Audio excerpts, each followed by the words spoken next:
Selamat datang di Kitab Mawas Diri. Jangan pernah lupakan dari mana kamu berasal dan jangan sampai lupa diri. Dan kali ini kita akan membahas menguak kematian Syekh Siti Jenar episode pertama. Selamat menyaksikan. Mendiskusikan tentang wafatnya Syekh Siti Jenar memang cukup menarik. Sebagaimana banyaknya versi yang menjelaskan tentang usul dan asal dan sosok Syekh Siti Jenar, maka demikian pula lainnya tentang varian versi yang menerangkan tentang proses kematiannya. Secara umum, kesamaan yang diperlihatkan oleh berbagai literatur seputar kematian Syekh Siti Jenar hanyalah yang berkaitan dengan masanya saja, yakni pada masa kerajaan Islam Demak di bawah pemerintahan Raden Fatah sekitar akhir abad 15 dan awal abad 16. Tentu hal ini juga masih mengecualikan sebagian kisah versi Cirebon yang menyebutkan bahwa wafatnya Syekh Siti Jenar terjadi pada masa Sultan Trenggono. Sedangkan yang berkaitan dengan proses kematiannya, berbagai sumber yang ada memberikan penjelasan yang berbeda-beda. Sampai saat ini, paling tidak, terdapat beberapa asumsi yang berjumlah 7 versi mengenai proses meninggalnya Syekh Siti Jenar. Versi pertama, bahwa Syekh Siti Jenar wafat karena dihukum mati oleh Sultan Demak, Raden Fatah, atas persetujuan Dewan Wali Songo yang dipimpin oleh Sunan Bonang. Sebagai algojo pelaksanaan hukuman pancung adalah Sunan Kalijogo yang dilaksanakan di alun-alun Kesultanan Demak, dan sebagian versi ini mengacu pada serat Syekh Siti Jenar oleh Ki Sosrowijoyo. Versi kedua, Syekh Siti Jenar dijatuhi hukuman mati oleh Sunan Gunung Jati. Pelaksana hukuman atau algojo adalah Sunan Gunung Jati sendiri, yang pelaksanaannya di Masjid Ciptoroso Cirebon. Mayat Syekh Siti Jenar dimandikan oleh Sunan Kalijogo, kemudian dimakamkan di Geraksan, yang kemudian disebut Pesarean Kemlaten. Hal ini tercantum dalam Wat-Wacan Sunan Gunung Jati Pupuh ke-39 terbitan Emon Surya Atmono dan T.D. Sujono. Sebagaimana yang dikemukakan oleh Sudirman Teba, Syekh Siti Jenar dipenggal kepalanya oleh Sunan Kalijogo. Pada awalnya mengucur darah berwarna merah, kemudian berubah menjadi putih. Syekh Siti Jenar kemudian berkata, "Tidak ada Tuhan selain Allah dan Muhammad adalah utusannya." Kemudian tubuh Syekh Siti Jenar naik ke surga seiring dengan kata-kata, "Jika ada seorang manusia yang percaya pada kesatuan selain dari Allah yang Maha Kuasa, dia akan kecewa, karena dia tidak akan memperoleh apa yang ia inginkan."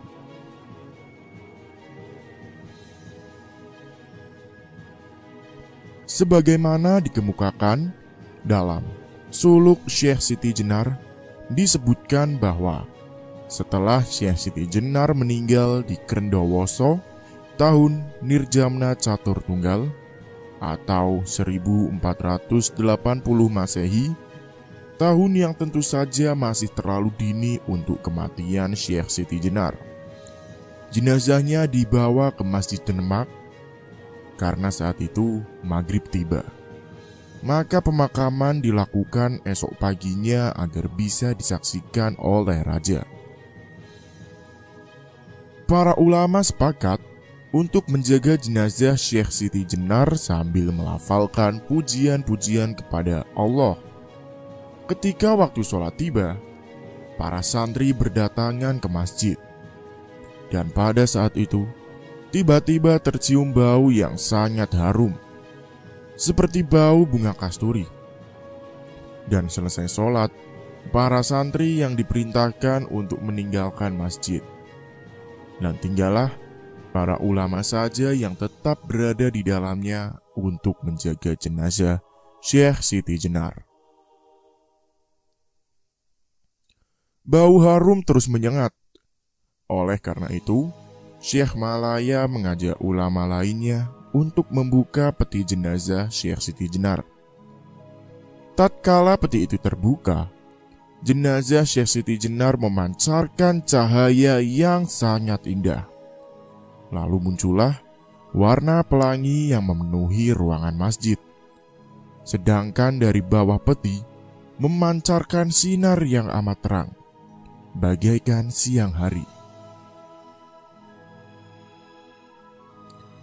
Dengan gugup, para ulama mendudukkan jenazah itu, lalu bersembah sujud sambil menciumi tubuh tanpa nyawa itu bergantian hingga ujung jari. Kemudian jenazah itu kembali dimasukkan ke dalam peti. Syekh Malaya terlihat tidak berkenan atas tindakan rekan-rekannya itu. Dalam suluk Syekh Siti Jenar dan suluk Wali Songo, dikisahkan bahwa para ulama telah berbuat curang. Jenazah Syekh Siti Jenar diganti dengan bangkai anjing kudisan, dan jenazah itu dimakamkan mereka di tempat yang dirahasiakan, dan peti jenazah diisi dengan bangkai anjing kudisan. Bangkai itu dipertontonkan keesokan harinya kepada masyarakat untuk mengisyaratkan bahwa ajaran Syekh Siti Jenar adalah ajaran yang sesat. Digantinya jenazah Syekh Siti Jenar dengan bangkai anjing ini ternyata diketahui oleh salah seorang muridnya yang bernama Ki Luntang. Dia datang ke Demak untuk menuntut balas, dan maka terjadilah perdebatan sengit antara Ki Luntang dengan para wali yang berakhir dengan kematiannya. Sebelum dia mengambil kematiannya, dia menyindir kelicikan para wali dengan mengatakan, "Nah, silahkan lihat diriku yang hendak menjemput kematian. Jika aku nanti telah mati, kau boleh mengganti jasadku sekehendakmu. Kadal, kodok, rase, luwak, atau kucing tua yang mudah kau peroleh.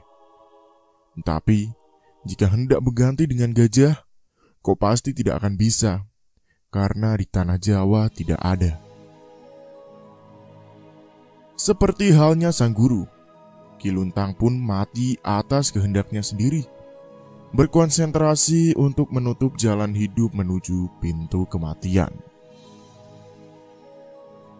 Versi ketiga, bahwa Syekh Siti Jenar meninggal karena dijatuhi hukuman mati oleh Sunan Giri, dan algojo pelaksanaan hukuman mati tersebut adalah Sunan Gunung Jati. Sebagian riwayat menyebutkan bahwa vonis yang diberikan Sunan Giri adalah atas susulan Sunan Kalijogo.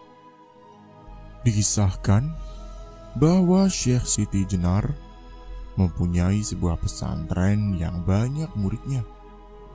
Namun sayang, ajaran-ajarannya dipandang sesat dan keluar dari ajaran Islam. Ia mengejarkan tentang keselarasan antara Tuhan dan manusia. Hubungan manusia dengan Tuhannya diungkapkan dengan manunggaling kawula Gusti dan curigo manjing waronggo. hubungan manusia dengan alam diungkapkan dengan mengasah mingizeng budi memasuh malaning bumi, dan yang bermuara pada pembentukan jalma sulaksono al-insan al-kamil sariro batoro manuso paripurno adi manusia yang imbang lahir batin, jiwa raga, intelektual, spiritual, dan kepala dadanya. Konsep manunggaling Gusti oleh Syekh Siti Jenar disebut dengan uninong aning unong, saat sepi, senyap, hening, dan kosong. Sesungguhnya zat Tuhan dan zat manusia adalah satu. Manusia ada dalam Tuhan, dan Tuhan ada dalam manusia. Sunan Giri sebagai ketua persidangan setelah mendengar penjelasan dari berbagai pihak dan bermusyawarah dengan para wali, memutuskan bahwa ajaran Syekh Siti Jenar itu sesat. Ajarannya bisa merusak moral masyarakat yang baru saja mengenal Islam. Karenanya, Syekh Siti Jenar dijatuhi hukuman mati. Syekh Siti Jenar masih diberi kesempatan selama setahun untuk memperbaiki kesalahannya, sekaligus menanti berdirinya negara Demak secara formal. Karena yang berhak menentukan hukuman adalah pihak negara, dan kalau sampai waktu yang ditentukan ia tidak mengubah pendiriannya, maka hukuman tersebut akan dilaksanakan. Sejak saat itu pesantren Syekh Siti Jenar ditutup dan murid-muridnya pun bubar, menyembunyikan diri, dan sebagian masih mengajarkan ajaran wahdatul wujud, meskipun secara sembunyi-sembunyi. Dan setelah 1 tahun berlalu, Syekh Siti Jenar ternyata tidak berubah pendiriannya. Maka, dengan terpaksa Sunan Gunung Jati melaksanakan eksekusi yang telah disepakati dulu, dan jenazah Syekh Siti Jenar dimakamkan di lingkungan keraton agar orang-orang tidak memujinya. Versi keempat, Syekh Siti Jenar wafat karena vonis hukuman mati yang dijatuhi Sunan Giri sendiri. Peristiwa kematian Syekh Siti Jenar versi ini sebagaimana yang dikisahkan dalam Babat Demak. Dan menurut babat ini, Syekh Siti Jenar meninggal bukan karena kemauannya sendiri. Dengan kesaktiannya, dia dapat menemui ajalnya, tetapi dia dibunuh oleh Sunan Giri. Keris ditusukkan hingga tembus ke punggung dan mengucurkan darah berwarna kuning. Setelah mengetahui bahwa suaminya dibunuh, istri Syekh Siti Jenar menuntut belak kematian itu kepada Sunan Giri. Sunan Giri menghiburnya dengan mengatakan bahwa dia bukan yang membunuhnya. Syekh Siti Jenar mati atas kemauannya sendiri. Diberitahukan juga bahwa suaminya kini berada di dalam surga. Sunan Giri meminta dia melihat ke atas, dan di sana dia melihat suaminya berada di surga dikelilingi bidadari yang agung, duduk di singgasana yang berkilauan. Kematian Syekh Siti Jenar dalam versi ini juga dikemukakan dalam babat Tanah Jawa yang disandur oleh S. Santoso, dengan versi yang sedikit memiliki perbedaan. Dalam babat ini disebutkan pula Syekh Siti Jenar terbang ke surga, tetapi badannya kembali ke masjid. Para ulama takjub karena dia dapat terbang ke surga, namun kemudian marah karena badannya kembali ke masjid. Melihat hal yang demikian, Sunan Giri kemudian mengatakan bahwa tubuhnya harum ditikam dengan sebuah pedang, kemudian dibakar. Syekh Maulana kemudian mengambil pedang dan menikamkannya ke tubuh Syekh Siti Jenar. Tetapi tidak mempan. Syekh Maulana bertambah marah dan menuduh Syekh Siti Jenar berbohong atas pernyataannya yang menegaskan bahwa dia rela mati. Syekh Siti Jenar menerima banyak tikaman dari Syekh Maulana, tetapi dia terus berdiri. Syekh Maulana kian gusar dan berkata, "Itu luka orang jahat, terluka tapi tidak berdarah." Dan dari luka-luka Syekh Siti Jenar, seketika keluar darah berwarna merah. Dan seketika Syekh Maulana berkata lagi, "Itu luka orang biasa, bukan kawula Gusti, karena darah yang keluar berwarna merah." Dari merah yang mengucur itu seketika berubah berwarna putih. Syekh Maulana berkata lagi, "Ini seperti kematian pohon kayu. Keluar getah dari lukanya. Kalau insan kamil, betul tentu dapat masuk surga dengan badan jasmaninya. Berarti kawula Gusti tidak terpisah." Dan dalam sekejap, mata tubuh Syekh Siti Jenar hilang dan darahnya sirna.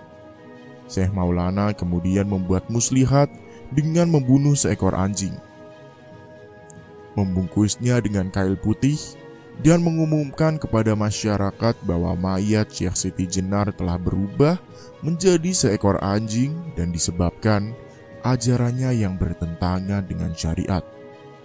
Dan anjing itu kemudian dibakar. Beberapa waktu setelah peristiwa itu, para ulama didatangi seseorang penggembala kambing yang mengaku sebagai murid Syekh Siti Jenar. Dia berkata, "Saya dengar para wali telah membunuh guru saya, Syekh Siti Jenar. Kalau memang demikian, lebih baik saya juga tuan-tuan bunuh.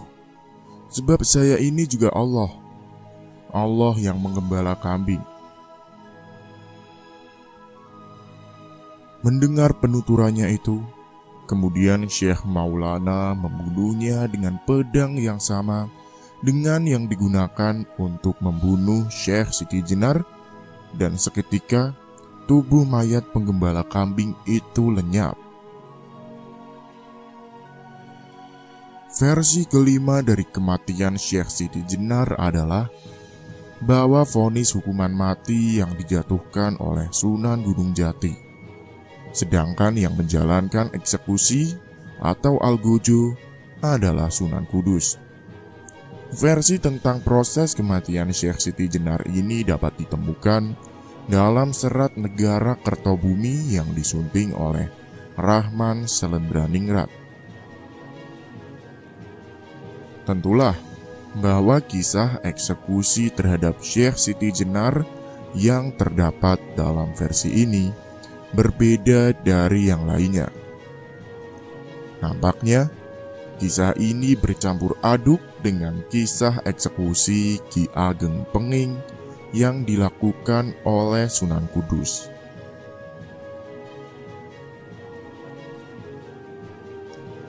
Kisah kematian Syekh Siti Jenar dalam sastra Kacirbonan diawali dengan memperlihatkan posisi para pengikut Syekh Siti Jenar di Cirebon sebagai kelompok oposisi atas kekuatan Kesultanan Cirebon.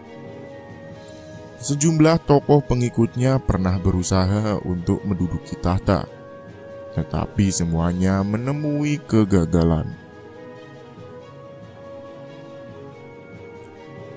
Tatkala Pengging dilumpuhkan, Syekh Siti Jenar yang pada saat itu menyebarkan agama di sana kembali ke Cirebon, diikuti oleh para muridnya dari Pengging. Di Cirebon, kekuatan Syekh Siti Jenar menjadi semakin kokoh. Pengikutnya meluas hingga ke desa-desa. Dan setelah Syekh Datuk Kahfi meninggal dunia, Sultan Cirebon menunjuk Pangeran Punjungan untuk menjadi guru agama Islam di Padepokan Amparan Jati. Pangeran Punjungan bersedia menjalankan tugas yang diembankan Sultan kepadanya.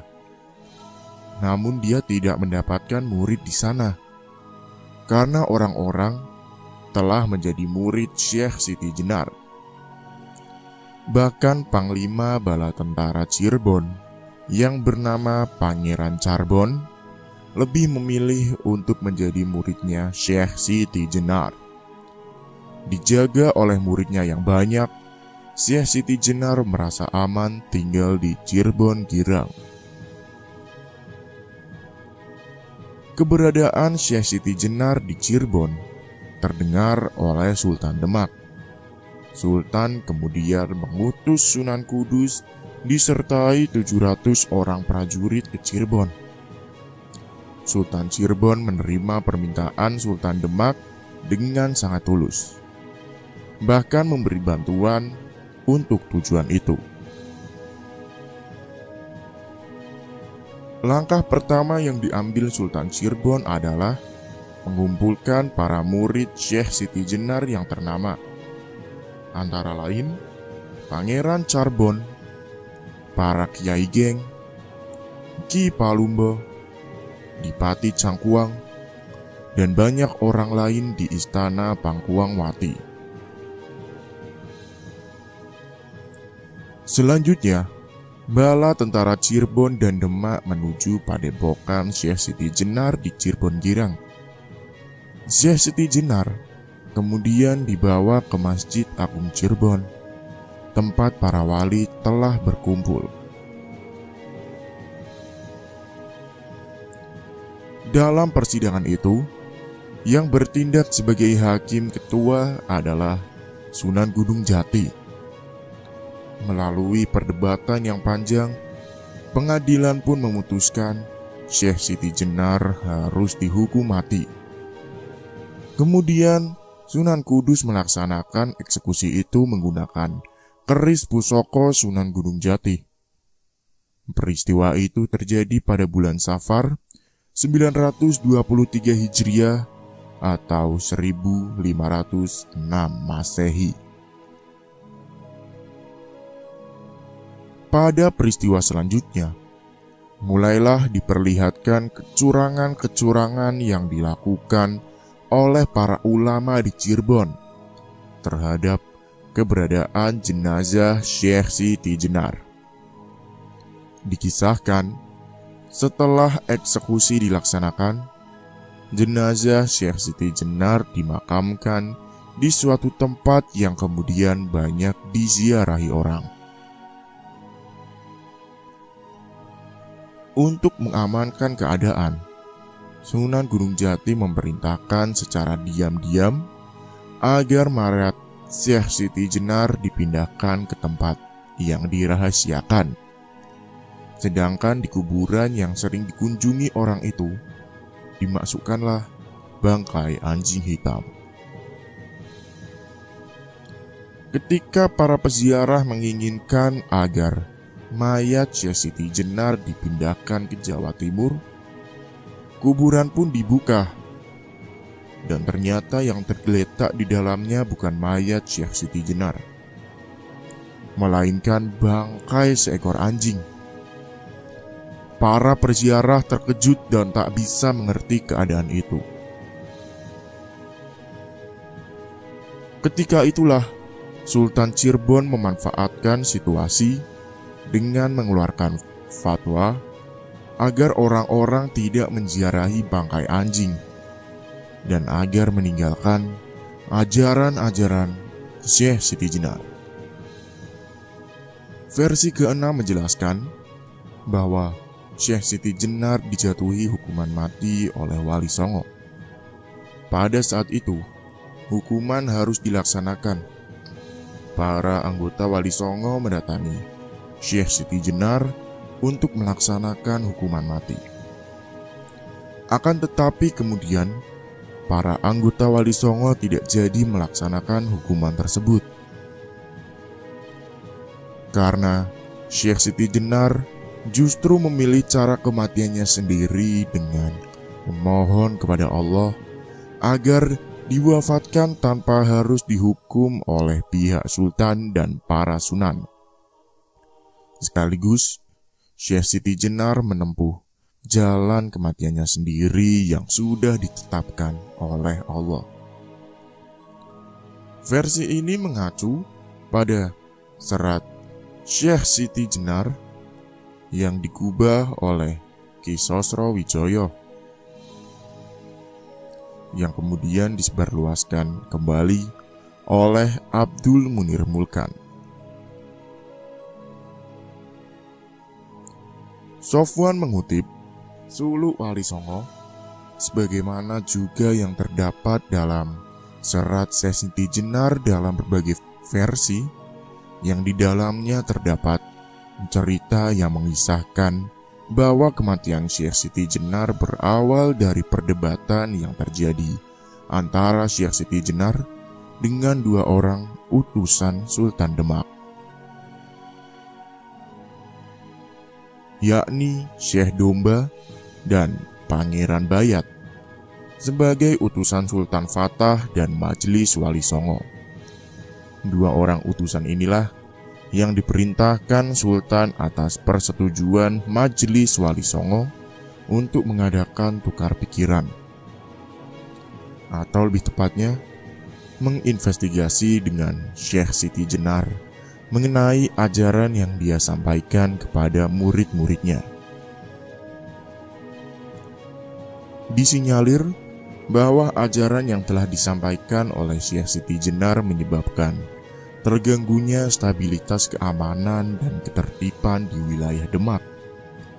Hal ini disebabkan ulah para muridnya yang berbuat kegaduhan, merampok, berkelahi, bahkan membunuh. Bila ada kejahatan atau keonaran, tentulah murid Syekh Siti Jenar yang menjadi pelakunya.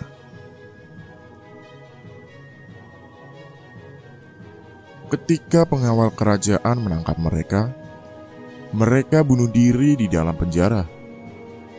Bila dikorek keterangan dari mereka, dengan angkuh mereka mengatakan bahwa mereka adalah murid Syekh Siti Jenar yang telah banyak mengenyam ilmu makrifat dan selalu siap mati ketika bertemu Tuhan.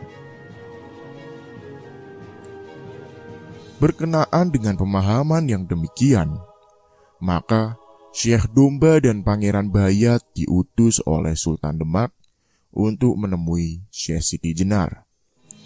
Dalam pertemuan itu, terjadilah perdebatan antara utusan Sultan dengan Syekh Siti Jenar. Dan dalam perdebatan itu, terlihat pula bahwa kemahiran Syekh Siti Jenar berada di atas Syekh Domba dan Pangeran Bayat. Pada akhirnya, Syekh Domba merasa kagum atas uraian dan kedalaman ilmu Syekh Siti Jenar. Bahkan dia bisa menyetujui kebenarannya. Dia ingin menjadi muridnya secara tulus, kalau saja tidak dicegah oleh Pangeran Bayat. Selanjutnya, kedua utusan itu kembali ke Demak, melaporkan apa yang telah mereka saksikan tentang ajaran Syekh Siti Jenar. Setelah berunding dengan Majelis Wali Songo, Sultan kemudian mengutus 5 setidaknya orang wali untuk memanggil Syekh Siti Jenar ke istana guna mempertanggungjawabkan. Kelima utusan itu adalah Sunan Kalijogo, Sunan Gudung, Pangeran Modang, Sunan Geseng, Sunan Bonang, dan Sunan Bonang sebagai pemimpin utusan itu. Mereka sendiri diikuti oleh 40 orang santri lengkap dengan persenjataannya untuk memaksa Syekh Siti Jenar datang ke istana. Kelima wali tersebut terlibat perdebatan sengit. Perdebatan itu berakhir dengan ancaman Sunan Kalijogo. Sekalipun mendapatkan ancaman dari Sunan Kalijogo, Syekh Siti Jenar tetap tidak bersedia datang ke istana karena menurutnya wali dan raja tidak berbeda dengan dirinya. Sama-sama berbalut darah dan daging yang akan menjadi bangkai. Lalu dia memilih mati, bukan karena ancaman yang ada, melainkan karena kehendak diri sendiri. Syekh Siti Jenar kemudian berkonsentrasi, menutup jalan hidupnya, dan kemudian meninggal dunia. Melanjutkan kematian Syekh Siti Jenar, versi ketujuh, bahwa terdapat dua orang tokoh utama yang memiliki nama aslinya berdekatan dengan nama kecil Syekh Siti Jenar, San Ali. Dan tokoh yang satu adalah Hasan Ali, nama Islam Pangeran Anggareksa, anak si bungsi yang semula berambisi menguasai Cirebon, namun kemudian terusir dari keraton. Karena kedurhakaan kepada si bungsi dan pemberontakannya kepada Cirebon, ia menaruh dendam kepada Syekh Siti Jenar yang berhasil menjadi seorang guru suci utama di Giri Amparan Jati. Tokoh yang satunya lagi adalah San Ali Ansor Al-Isfahani dari Persia, yang semula merupakan teman seperguruan dengan Syekh Siti Jenar di Baghdad. Namun ia menyimpan dendam pribadi kepada Syekh Siti Jenar karena kalah dalam hal ilmu dan kerohanian. Ketika usia Syekh Siti Jenar sudah uzur, dua tokoh ini bekerja sama untuk berkeliling ke berbagai pelosok tanah Jawa, ke tempat-tempat yang penduduknya menyatakan diri sebagai pengikut Syekh Siti Jenar. Padahal mereka sendiri belum pernah bertemu dengan Syekh Siti Jenar. Sehingga masyarakat tersebut kurang mengenal sosok asli Syekh Siti Jenar. Pada tempat-tempat seperti itulah, dua tokoh pemalsu ajaran Syekh Siti Jenar memainkan perannya, mengajarkan berbagai ajaran mistis, bahkan perdukunan yang menggeser ajaran tauhid Islam. Hasan Ali mengaku dirinya sebagai Syekh Lemah Abang, dan San Ali Ansor mengaku dirinya sebagai Syekh Siti Jenar. Hasan Ali beroperasi di Jawa bagian barat, sementara San Ali di Jawa bagian timur. Kedua orang ini sebenarnya yang dihukum mati oleh anggota Wali Songo karena sudah melancarkan berbagai fitnah keji terhadap Syekh Siti Jenar sebagai guru dan anggota Wali Songo. Kemungkinan karena silang sengkarut kemiripan nama itulah, maka dalam berbagai serat dan babat di daerah Jawa, cerita tentang Syekh Siti Jenar menjadi simpang siur. Namun pada aspek yang lain, ranah politik juga ikut memberikan andil pendiskreditan nama Syekh Siti Jenar. Karena naiknya Raden Fatah ke tampuk kekuasaan Kesultanan Demak, diwarnai dengan intrik perebutan tahta kekuasaan Majapahit yang sudah runtuh, sehingga segala intrik bisa terjadi dan menjadi halal untuk dilakukan, termasuk dengan mempolitisasi ajaran Syekh Siti Jenar yang memiliki dukungan massa banyak, namun tidak menggabungkan diri dalam ranah kekuasaan Raden Fatah. Jadi, dikaitkan dengan kekuasaan Sultan Trenggono, sebagaimana tercatat dalam berbagai fakta sejarah, naiknya Sultan Trenggono sebagai penguasa tunggal Kesultanan Demak adalah dengan cara berbagai tipu muslihat dan pertumpahan darah. Karena sebenarnya yang berhak menjadi sultan adalah Pangeran Suronyonto, yang dikenal dengan sebutan Pangeran Sekar Sedoing Lepen, kakak laki-laki Sultan Trenggono yang harusnya menggantikan Adipati Unus. Sedoing Lepen artinya meninggal di sungai. Sebenarnya Pangeran Suronyoto tidak meninggal di sungai, namun dibunuh oleh orang-orang suruhan dari Pangeran Trenggono. Baru setelah terbunuh, mayatnya dibuang ke sungai. Kematian kakaknya tersebut diduga atas strategi Sultan Trenggono. Sultan Trenggono sendiri pada mulanya tidaklah begitu disukai oleh para adipati dan kebanyakan masyarakat, karena sifatnya yang ambisius dan dibingkai dalam sikap yang lembut. Salah satu tokoh penentang utama naiknya Trenggono sebagai sultan adalah Pangeran Panggung di Bojong, salah satu murid utama Syekh Siti Jenar.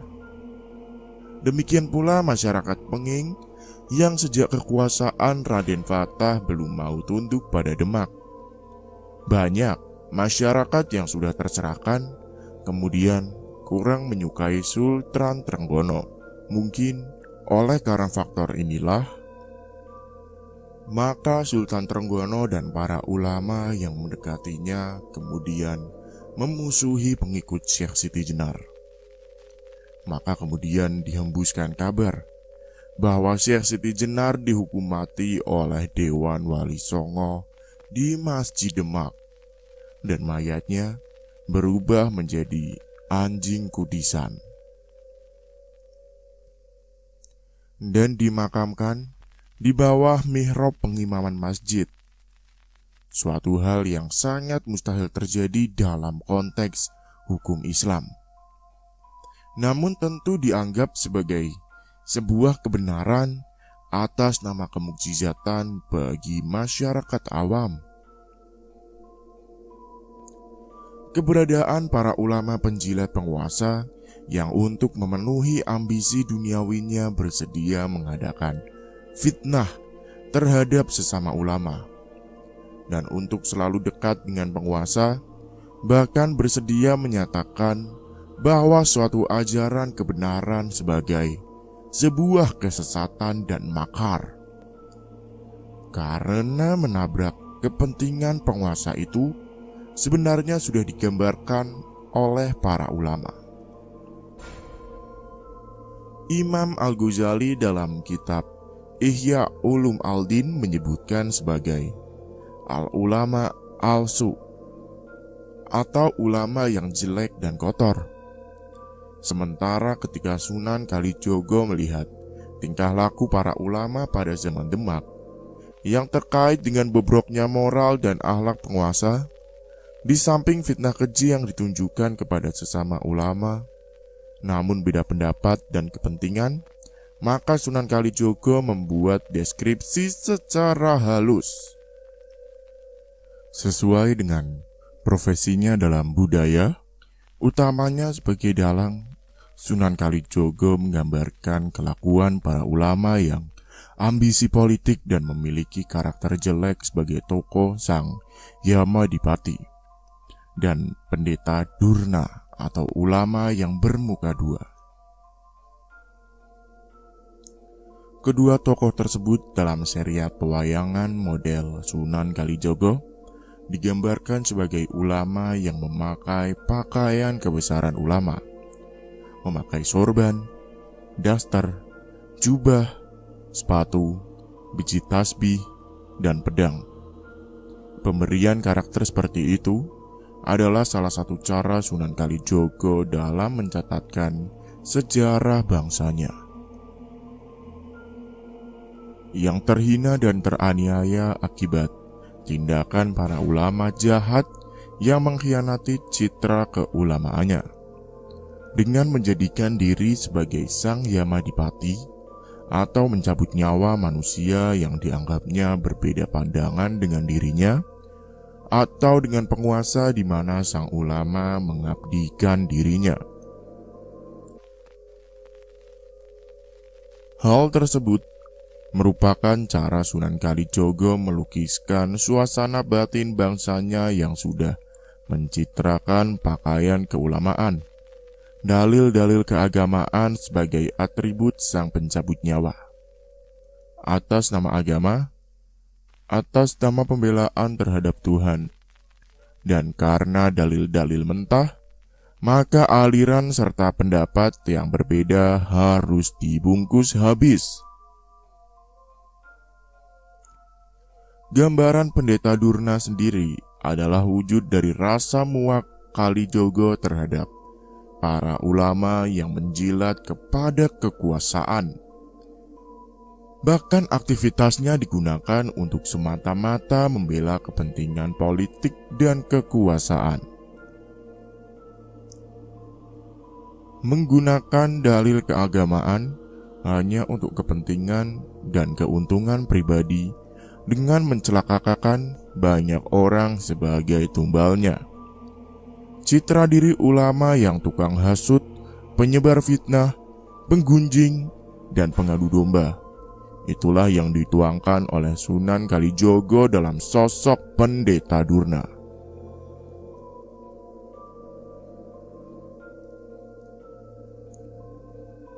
Berbagai versi tentang kematian Syekh Siti Jenar menunjukkan bahwa tokoh Syekh Siti Jenar memang sangat kontroversial.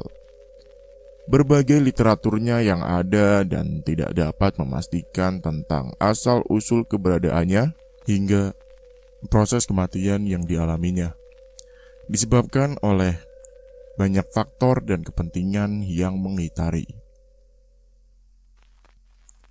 Walaupun demikian, sejumlah besar keterangan yang mengisahkan tentang keberadaannya memperlihatkan ajarannya yang selalu dipertentangkan dengan paham para wali. Namun sekaligus tidak jarang membuat para wali itu sendiri kagum dan mengakui kebenaran ajarannya. Tentu saja, pengakuan dan kekaguman itu tidak pernah diperlihatkan secara eksplisit karena akan mengurangi keagungan mereka. Di samping kurang objektifnya penulisan serat dan babat Jawa yang terkait dengan Syekh Siti Jenar. Dengan demikian, kita dapat melihat bahwa dalam berbagai serat dan babat tersebut, akhir dari kisah Syekh Siti Jenar selalu dihiasi dengan usaha-usaha intrik politik para wali. Bisa jadi hal ini memang dilakukan oleh para ulama penjilat kekuasaan